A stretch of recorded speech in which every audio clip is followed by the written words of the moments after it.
বাংলাদেশের বর্তমান সংকটে শেখ হাসিনাকে আবার প্রধানমন্ত্রী করা কেন প্রয়োজন? বাংলাদেশ বর্তমানে এক সংকটময় সময় অতিক্রম করছে।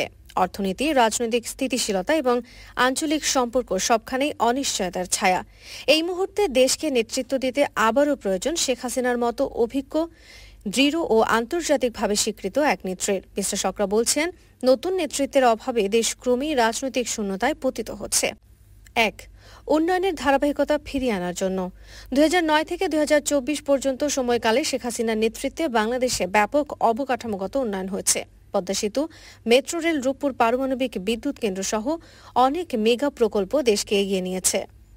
বর্তমানে এসব প্রকল্পের বাস্তবায়ন ধীর হয়ে পড়েছে। নতুন সরকার তার গতি ধরে রাখতে পারছে না। শেখ হাসিনার অভিজ্ঞতা ও পরিকল্পনা ছাড়া এই উন্নয়ন চক্র ব্যাহত হওয়ার আশঙ্কা রয়েছে। ২. অর্থনৈতিক সংকট মোকাবেলায় অভিজ্ঞ নেতৃত্ব দরকার। বর্তমান সরকারের সময় দ্রব্যমূল্যের ঊর্ধ্বগতি, বেকারত্ব এবং বিনিয়োগ হ্রাসজনিত কারণে সাধারণ মানুষের জীবনমান নিম্নমুখী।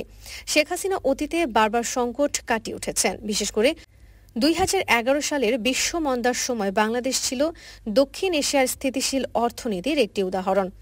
তার নীতিগত কঠোরতা, বাজেট পরিকল্পনা ও বৈদেশিক বিনিয়োগ আনার কৌশল এই সংকট কাটিয়ে উঠতে কার্যকর হতে পারে। ৩. জাতীয় নিরাপত্তা ও স্থিতিশীলতা রক্ষায় প্রয়োজন শেখ হাসিনা। সম্প্রতি দেশের কিছু অঞ্চলে রাজনৈতিক সহিংসতা, চরমপন্থা ও আইন শৃঙ্খলার অবনতি দেখা যাচ্ছে। শেখ হাসিনা জঙ্গিবাদ নির্মূলে সফলভাবে কাজ করেছেন। তার শাসনামলে দেশ ছিল তুলনামূলকভাবে নিরাপদ। রাজনৈতিক বিশ্লেষকদের মতে আইন শৃঙ্খলা বাহিনীর ওপর তার দৃঢ় নিয়ন্ত্রণ ও প্রতিরক্ষা নীতির অভিজ্ঞতা দেশের নিরাপত্তা নিশ্চিত করতে আবারও প্রয়োজন। ৪.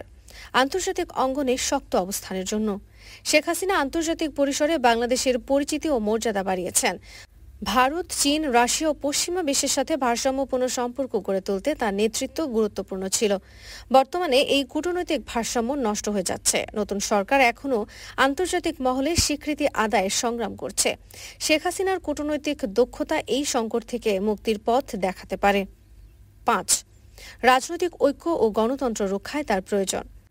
বর্তমান রাজনীতিতে বিভাজন, বিশৃঙ্খলা ও নেতৃত্বের ঘাটতি প্রকট হয়ে উঠেছে। শেখ হাসিনা একজন প্রতিষ্ঠিত রাজনৈতিক নেত্রী হিসেবে দলের ভেতরে ও বাইরে সমন্বয় ঘটিয়ে জাতীয় ঐক্য গড়ে তুলতে পারেন। তিনি বারবার বলেছেন, গণতন্ত্র রক্ষা করতে হলে নেতৃত্বে স্থিতিশীলতা থাকতে হবে। এই বিশ্বাসের ভিত্তিতে অনেকেই মনে করেন, জাতীয় স্বার্থে শেখ হাসিনার নেতৃত্বের পুনঃপ্রয়োজন এখন সময়ের দাবি।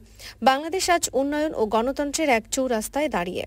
রাজনৈতিক বিশৃঙ্খলা, অর্থনৈতিক অনিশ্চয়তা ও আন্তর্জাতিক কূটনৈতিক চ্যালেঞ্জ মোকাবেলায় প্রয়োজন দৃঢ় নেতৃত্ব। অতীত অভিজ্ঞতা ও ভবিষ্যৎ দিক নির্দেশনার জন্য শেখ হাসিনা এখনও সবচেয়ে যোগ্য ও সময়োপযোগী নেতা।